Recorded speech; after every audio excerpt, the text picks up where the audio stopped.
budget to the council in the presence of the public. And so we'll forego the formalities of beginning the formal meeting until we actually do that. So, Mr. Jones, would you like to begin? Thank you.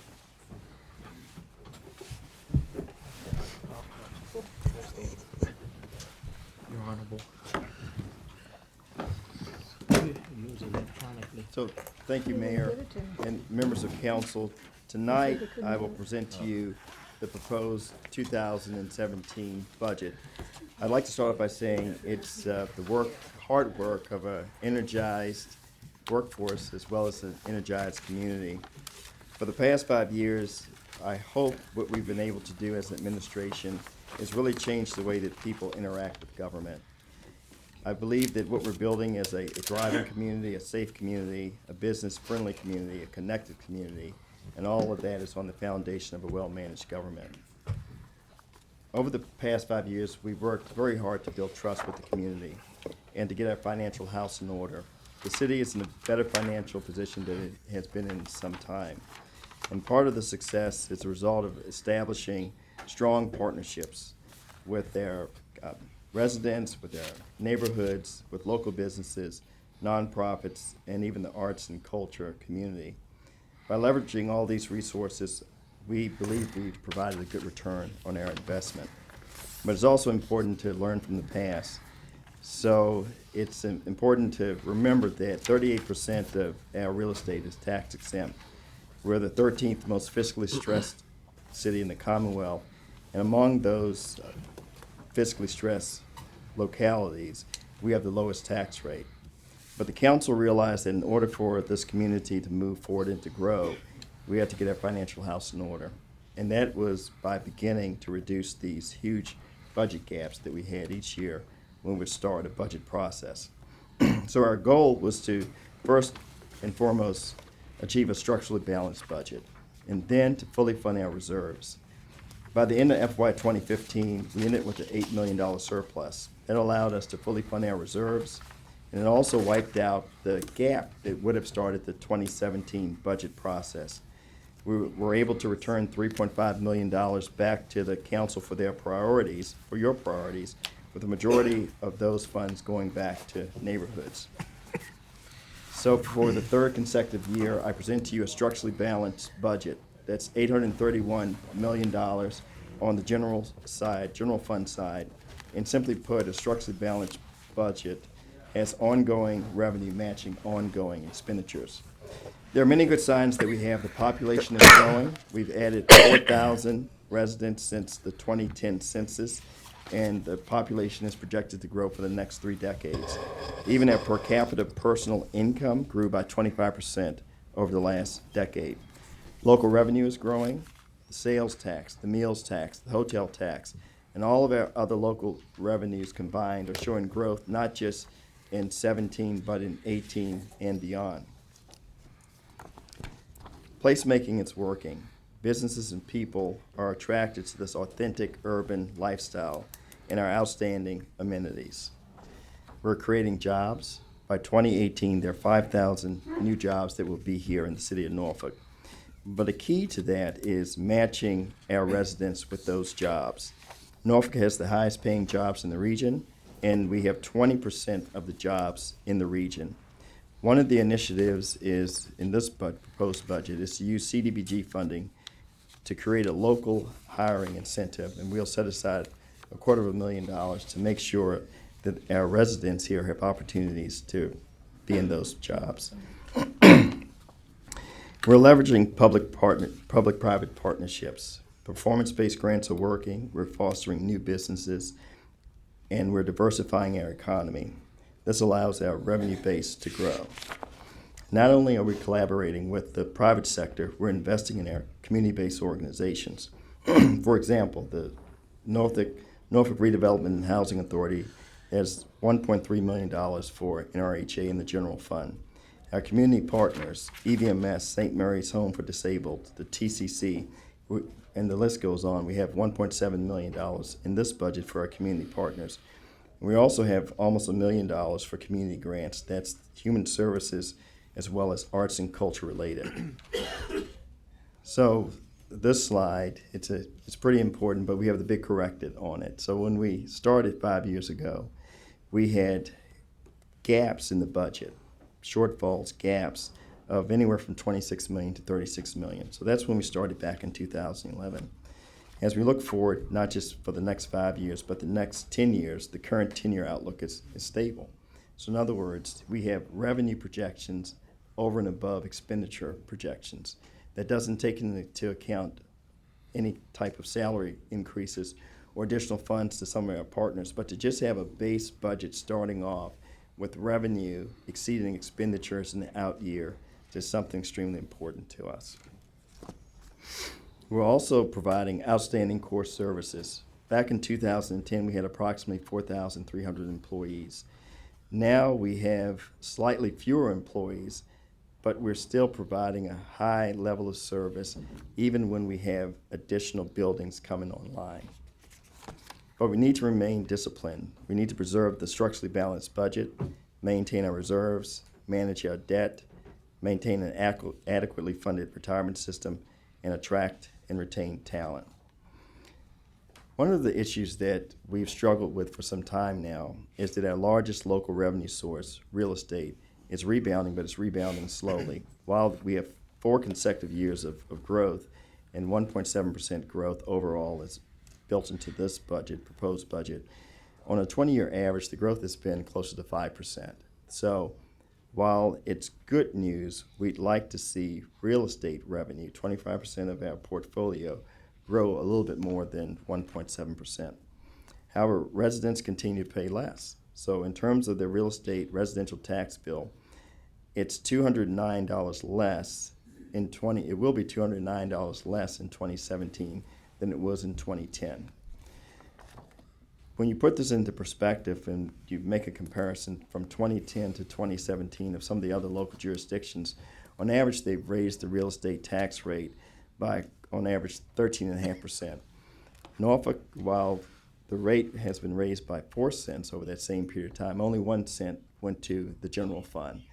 The other 3 cents went to school construction and to schools. So again, fiscally stressed locality, a great deal of the real estate non-taxable, but we're still able to keep the tax rate low so that citizens are able to pay less. While the scenario is good for residents, it presents a challenge for us when we start to look at funding needs, whether it's Norfolk Public Schools or retiree COLA, compensation increases, or infrastructure. But we've been able to stick with the 5-prong approach from day one, and that is how can we raise revenue, how can we reduce expenditures, how can we become more efficient, how can we grow the economy, and how can we share services and leverage resources. And we've been able to do all 5. As we look at 2017, we have a greater concentration on leveraging resources. So in other words, we have partners who understand the government cannot do it all, and they're willing to pitch in. So the next couple of charts, it's just an overview of the budget. So in 2017, revenue is going to grow by about 2.3% more. That's in line with what we're seeing in some of the other jurisdictions that have already reported their budgets. So that's almost $19 million in additional revenue, just on the revenue side. So in terms of revenue, almost half of that is from additional funds coming from the state. And the majority of the additional funds coming from the state are dedicated to Norfolk Public Schools. On the expenditure side, that almost $19 million in additional spending, the bulk of that is related to what we call non-discretionary spending. That's our debt service payments, the benefit changes, inflation, contractual agreements, so the things that we need to do to keep the lights on. So that's almost 57% of this additional expenditures. The other almost 18%, as I'll explain a little bit later, is related to compensation increases, which we all know is very important in order to keep a talented workforce and attract a talented workforce. Another 18% is associated with all of the additional funds related to Norfolk Public Schools, both the state and the local funding, and that net increase is about $3.5 million. And then lastly, in terms of just overall enhancements, there's less than $1 million in this budget for overall enhancements, which for the most part help us deliver services. So the future begins with our workforce. We're the fourth largest employer in the city. We have talented professionals. And one of the goals that we want to make sure that we do is that people embrace public service in general. In 2014, we started on this plan. We didn't go out and have a compensation study, which may cost you $750,000. We used the talented staff in-house to see what were the areas that we needed to address in terms of recruitment, in terms of attraction, retention, motivating, and developing employees. So in 2015, it was phase one of our plan, which we provided a 2% GWI for all employees, a 2.5% step for sworn officers. We did salary regrades, a living wage, and we introduced a drop program for police and fire. In 2016, we carried that forward, and we also added an additional 1% general wage increase for our lowest paid employees. In 2017, what we're doing is working on a 3-year commitment that we had with public safety, police and fire. The concept was that once we got to 2017, we would have had an evaluation of the pay plan for police and fire. So now it's 2017, and it's time to present what that pay plan would be. So again, 2% general wage employees for city, 2% GWI for city employees, market adjustments for about 350 positions, living wage increase it's going to increase by about $50, so we're adding that to the wages there. There's a step increase for sworn sheriff employees and a redesigned compensation plan for sworn police and fire.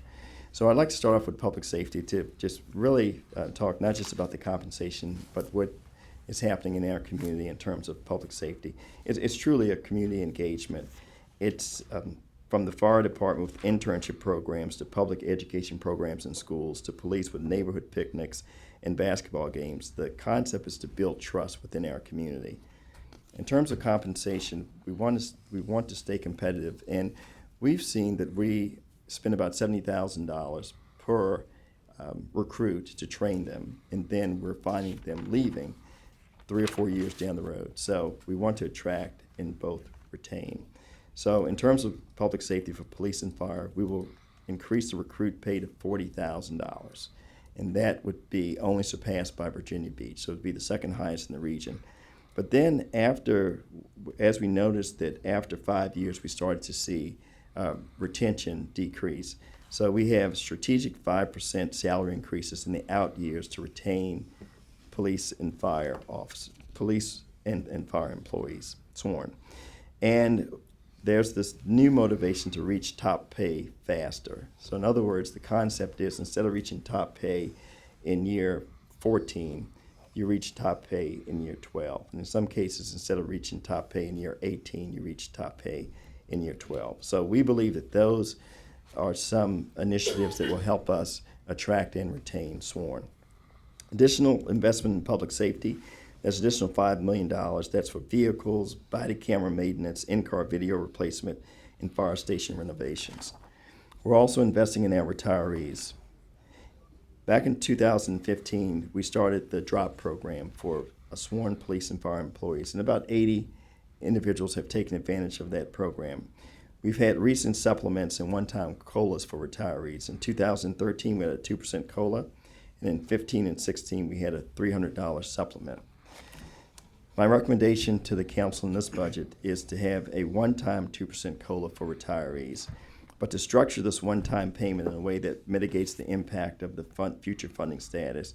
I'm also recommending to the council to adopt a resolution that the COLAs no longer come out of the retirement fund. So why do I recommend that? As you are aware, there are 10 retirement systems in Virginia, 9 independent, and then VRS. VRS has an automatic COLA, and it's been there for forever, okay? Our retirement program never contemplated an automatic COLA, and because of accounting changes in 2015, any pattern of giving a COLA could be deemed as an automatic COLA. So just to put it in perspective, if the council decided to do a 2% COLA automatic from here on out, the current funding status in 18 would drop from 85% to 72%. But I think more important, there would be a one-time upfront cash payment. So this is not an actuarial exercise of $20 million that we'd have to put into retirement fund in 2018. So the concept is, how can we make sure that we provide additional resources to retirees and not negatively impact the retirement fund? So we're not just addressing the compensation in terms of active employees and retirees, but we need to take care of our infrastructure. Generational projects have gone through the capital improvement plan: light rail, consolidated courthouse, 6 schools, and the Slover Library. Great projects. Right now, we're returning to what I would call a maintenance CIP, and that's about $25 million a year. That's going to take care of streets, our sidewalks. And in 2017, we're a little bit above that $25 million, but the projects that we have included and added are very important.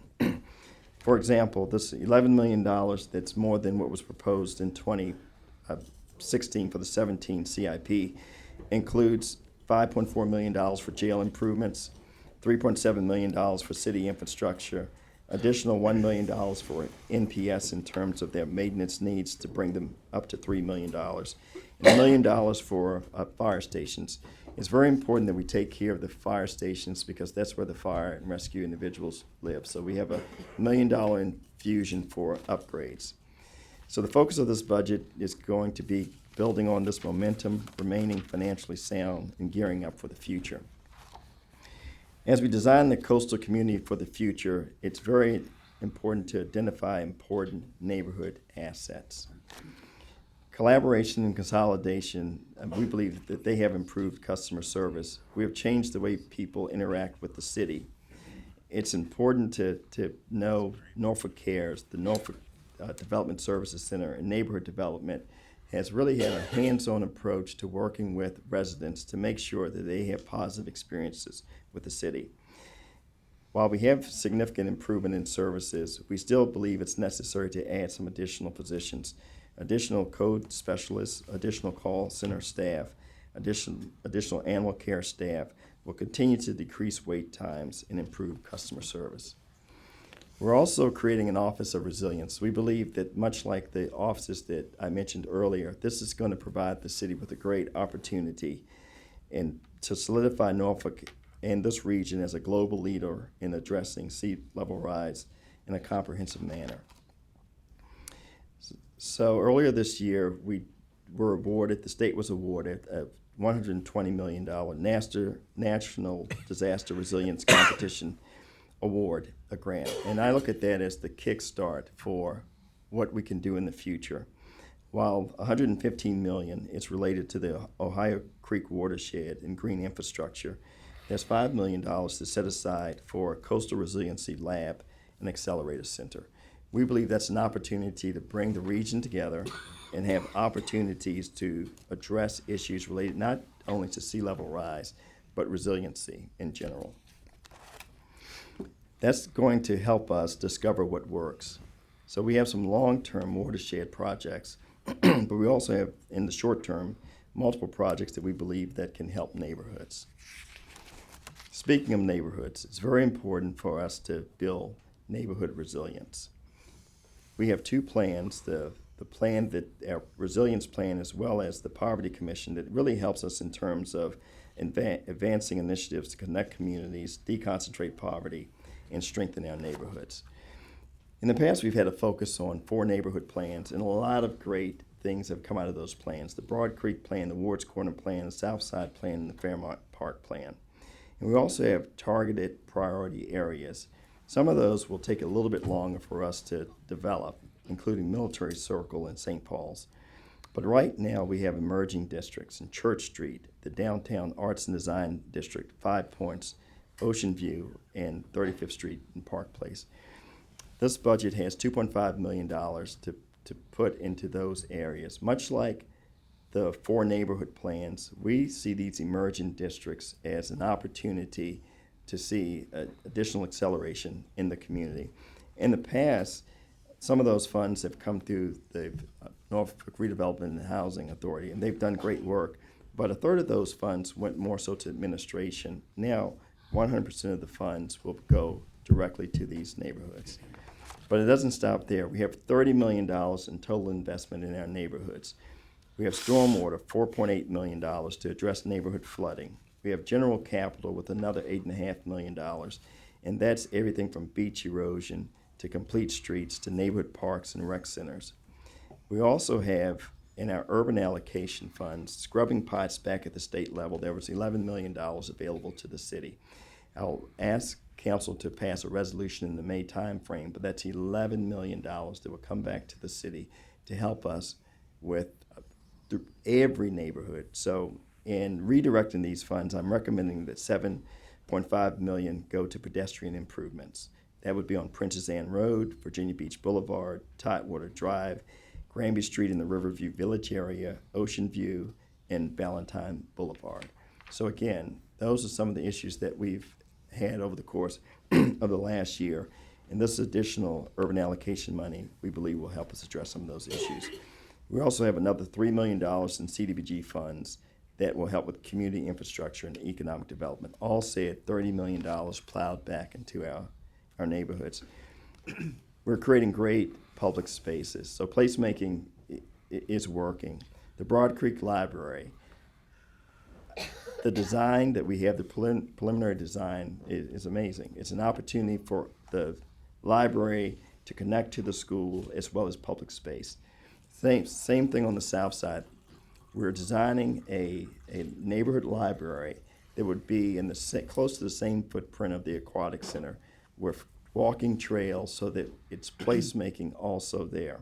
And even with the new outlet mall, we have $1.25 million built into that project just for recreational opportunities. Our neighborhood partnerships are really working. The concept behind Neighbors Building Neighborhoods, where we realize that government cannot do it all, we're really having a great opportunity for partnerships. And then lastly, I'd like to talk a little bit about economic resilience.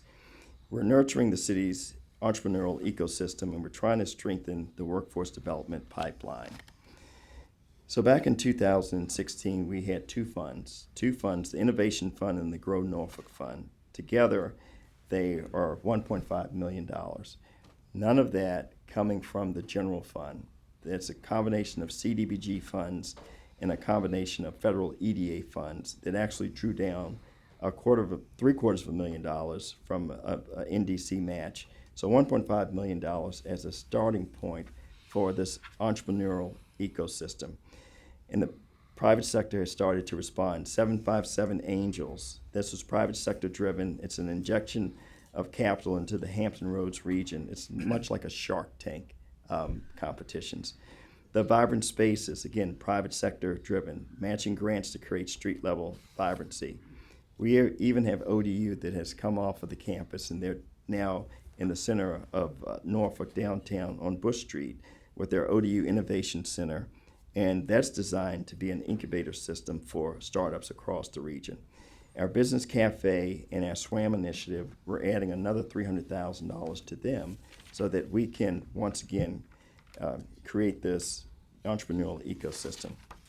Connecting communities, the budget has a little bit over $4 million to begin our fiber network for broadband. Last year, we had $500,000 set aside for broadband, but the reality is you have to do the infrastructure first. So with this $3.6 million, we're going to build the infrastructure that will allow us to have more flexibility in negotiations going forward as we try to address higher internet speeds. We also have $500,000 that's set aside where we want to increase bandwidth, and we want to have pilot projects throughout the neighborhoods and commercial areas so that we can show what higher speed internet access is like. We're partnering with the private sector. The Elizabeth River Trail covers 28 neighborhoods are within a 5-minute walking distance. It falls along the economic generators from the Norfolk Naval Station to the port to ODU VMS in Norfolk State. The concept here is for the city, with a small contribution, to design what a quarter of a mile would look like, and then hand that over to the GNC, and they would go to the private sector and generate millions of dollars so that we would have a trail that is something special, not just for us, but for the region and the state. Also, we're looking at the Elizabeth River Trail as an opportunity, a segment of it, between ODU and Norfolk State to be a technology zone. Other jurisdictions across the Commonwealth have established technology zones with certain benefits or breaks that try to attract businesses to the zone. We're partnering with their arts and culture community, and tourism helps drive the economy. The tourism generates millions of dollars of revenue for the city, as well as we have millions of visitors that come to the city each year. But what I found is that we spent too much time trying to divvy up pots of money as opposed to coming together in a consolidated effort to make sure that we market tourism and arts and culture as one dynamic city. So $100,000 is set aside in this budget to begin that opportunity for us to market together and cross-marketing. We're partnering with universities. Earlier this month, I met with the 5 presidents, and we all agree that there's something special about Norfolk. But what we need to do is advance our brand as Virginia's only place to get a lifestyle, urban waterfront education, as well as to create a citywide Norfolk Welcome and Familiarity program for the class of 2020 to attract and retain them. Attracting and retaining talent is very important to us. So with those 5 institutions of higher education, the growing millennial population, the transitioning of military personnel, the CTE education, the career technical education, we believe that's an opportunity to create a center of excellence here in Norfolk that could attract people throughout the region. And also in partnership with Norfolk Public Schools. I consider Dr. Boone a great partner, and they're great assets at Norfolk Public Schools. All in, the FY16 budget for Norfolk Public Schools, the FY17 budget for Norfolk Public Schools will be $3.5 million more than FY16. And when I say all in, that's state, local, federal dollars at this point in time. In terms of the city's contribution, we've set aside or put $1.5 million into NPS's budget in order for the 2% salary increase that the General Assembly provided to actually be able to go into effect and be able to be applied to all of the school staff. So the budget that I have proposed for you is a $1.2 billion financial plan with $831 million being associated with the general fund. I want to thank Team Norfolk and the multi-hat Sabrina Joy Hogg and her budget team for pulling this together. Mayor Frame, this is the last budget that I'll give you, and I'll miss handing it off to you. I know that, Mark. I know that we have a great deal of work to do, but we're working together for you and the council in the city, and we're ready to make any adjustments that the council deems necessary. So thank you for your time. Okay, well, Marcus, thank you for an excellent presentation, and actually, thank you for an excellent start to our budget deliberations with what looks to be an excellent budget. The council will have one opportunity to talk with you at another session, council session, to ask questions about the budget. And then we will have our public hearing on the budget on Wednesday, May the 4th, I believe, at Granby High School, correct, Ed? And that will start at 6 o'clock. So until then, we'll defer any other questions from the public about the budget until the public hearing, or any other comments, let me say that, okay? Okay. Okay, Marcus, thank you very much. Okay, We're thank done. you.